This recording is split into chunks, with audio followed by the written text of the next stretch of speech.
So now we're pretty much done. A couple more final touches, and then we can render this out. So one big thing I want to do is select all the clips, and we're going to create something called a compound clip. Okay, so I select all my clips, right click, new compound clip. And what that does is it collapses it all. You can name the clip too if you want. It collapses it all into this single clip here. Okay, and now any effects or anything that I do to this big single clip will affect everything. Okay, so for example, if I want to, I'm probably not going to, but a lot of people like to do this for music videos. Let's say I wanted to do a letterbox. Let's make sure that I'm in effects first, and then let's do letter, L-E-T-T-E-R. A lot of people like this letterbox effect, and I can change the aspects and see how it makes it so there's the black bar at the top and the bottom. So if I wanted to do that, that's an option. Hey, what's up, John? How's it going? And then let's say I see I'm cutting his head off a little bit here. Let's say I want to fix that. What you can do is you can go into offset and then kind of drag this left or right to make it in the right place that you want. This is green. John's colorblind. By the way, guys. And then I'd have to fix that part. But let's say I wanted to fix that without going into it, right? There's something I could do called keyframing, where I could go click offset and click, see this little icon that comes up when I click it? I can do a keyframe here, click it once, play a little bit, click it again, maybe about here, and I can change the offset to there. And then I could click it again and bring it back to where I had it before. By the way, guys, summer camp. And so now when I play it from that section, it does a digital move. Your shirt's blue. This is green. John's colorblind. By the way, guys. And you don't even notice that, you know, I moved it down. Another way to look at that also is that same way where you press Control V, and up here it adds a letterbox tab, and you can see the keyframes at the top here where they are, and you can make adjustments to them right in that tab. If I zoom in a little more, you can see a little better. So these are those keyframes I just made that move the camera, you know. And as I'm sliding too, if you look up to the right, you can see the offset moving for where things are. One thing I want to do is I want to add a broadcast safe. There we go. BROA. Here, broadcast safe. Drag this over. Boom. Click that, and that'll make sure a lot of my color is correct. If you want to see kind of what I'm talking about, I could click view scopes, and this just makes sure that everything doesn't go above 100 or below 0. And that's kind of like the standard for TV. See how it cuts all the colors off. Also, another way I like to look at this is RGB Parade, but this is more stuff for another tutorial. You don't necessarily need to know this right off the bat, but that's just something I like to do at the end of when I'm done with the video. Another thing I like to do when I'm done is to make sure that my audio is pretty good. So I'll put something called a limiter on it. So I'll go limit, I'll drag this over, and that makes sure that nothing peaks. So nothing's going too loud, just so to speak. So if I click this right here, see this little, like, if I press play, you'll see that that's an audio meter. But by clicking that, I can display an audio meter over on this side. And if it goes above 0 and it goes into the red, it's a little too hot. You don't want that to happen. So by putting a limiter on, it stops it from going over that 0.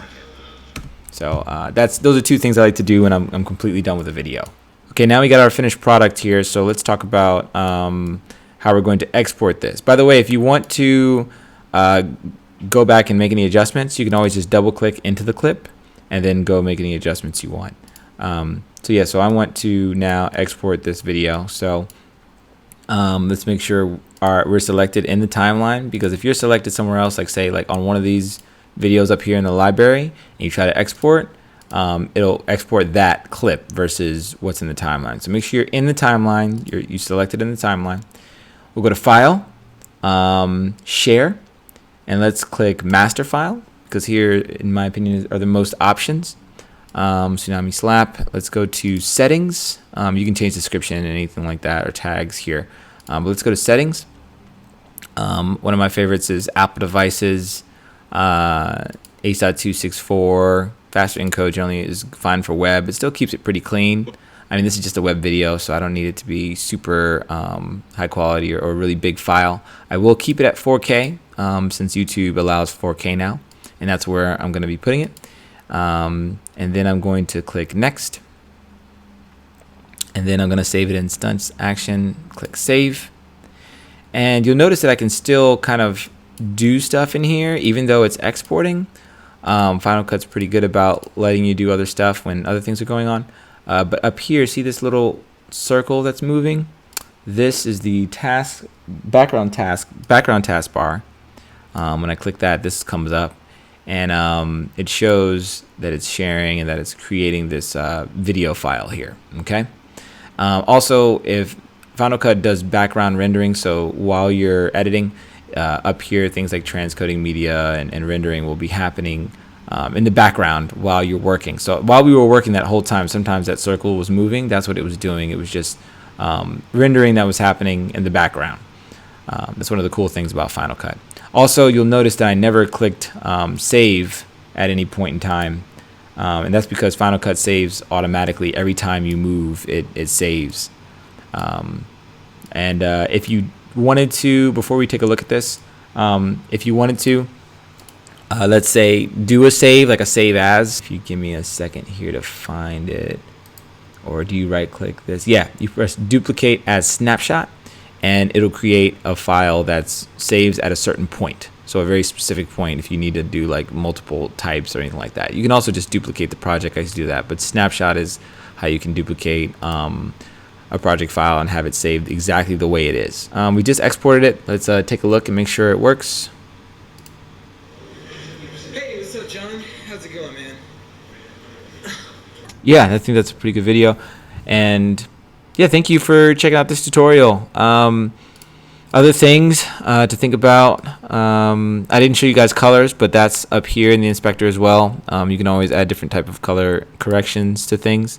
So say if I wanted to add colors, I could bring the blacks anywhere and change all that up, and or I could use things like curves if I want to do a color curves, and I could adjust different aspects. So that I can save for another tutorial another day, but I just want to show you at least where that was.